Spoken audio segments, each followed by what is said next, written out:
Hello viewers, অচ্যুতার free coaching চ্যানেলে তোমাদের সকলকে স্বাগত জানাই। আজকের এই ভিডিওতে তোমরা যারা নেতাজি সুভাষ ওপেন ইউনিভার্সিটিতে ইউজি বিডিপি কোর্সে সেকেন্ড ইয়ারে পড়ছো বেঙ্গলি অনার্সে, তোমাদের যে সিসি 9 পেপারটি রয়েছে, এই পেপারটি অ্যাসাইনমেন্ট 2024-এর প্রশ্ন এবং উত্তরগুলো নিয়ে আলোচনা করছি এই ভিডিওতে।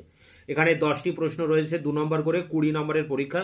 তোমরা এখানে প্রশ্ন এবং উত্তরগুলি খাতায় লিখে প্রিপারেশন নিয়ে তবে পরীক্ষাটি দেবে, তাহলে 20তে 20 পাবে। দেখো, সিসি 9-এর প্রথম যে প্রশ্ন এসছে, এখন তৃপ্তি ঐশ্বর্য প্রদর্শনে ভক্তি ড্যাশ, উত্তর হবে স্বার্থ সাধনে, অর্থাৎ অ্যান্সারের অপশানে তোমরা স্বার্থ সাধনের এটাকে সিলেক্ট করবে।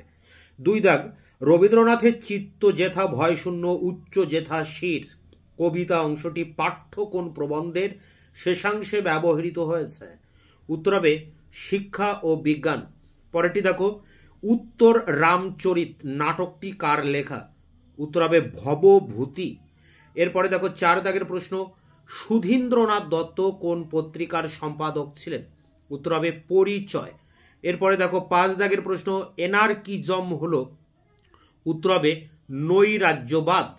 এরপরের প্রশ্ন দেখো 6 দাগের প্রশ্ন, একা কে গায় ওই প্রবন্ধ অনুসারে মনুষ্য জন্ম কি কারণে বৃথা হতে পারে? উত্তর হবে অন্য কেহ তোমার প্রণয়ভোগী না হইলে। 7 দাগের প্রশ্ন, রবীন্দ্রনাথ কর্তৃক রামানন্দ চট্টোপাধ্যায়কে লিখিত 79 সংখ্যক চিঠিটির রচনার স্থান হলো ভিয়েনা। উত্তর হবে ভিয়েনা। 8 দাগের প্রশ্ন, রবীন্দ্রনাথের ছোট গল্পের অনুবাদক হিসেবে কার রচনা নৈপুণ্যের প্রতি তার আস্থা নেই? উত্তর হবে মিস্টার নাইট। এরপরে দেখো 9 দাগের প্রশ্ন, সভ্যতার সংকট অভিভাষণটি পঠিত হয়েছিল?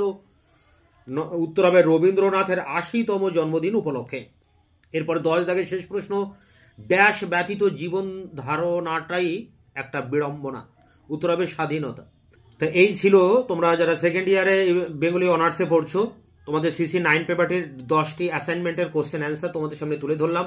তোমাদের আরও অনেকগুলি পেপারের অ্যাসাইনমেন্টের অ্যান্সার আমি ইতিমধ্যে চ্যানেলে আপলোড করে দিয়েছি। এই ভিডিও ডেসক্রিপশন বক্সে তার লিঙ্ক দেওয়া রয়েছে, ভিডিওগুলি দেখে নিও।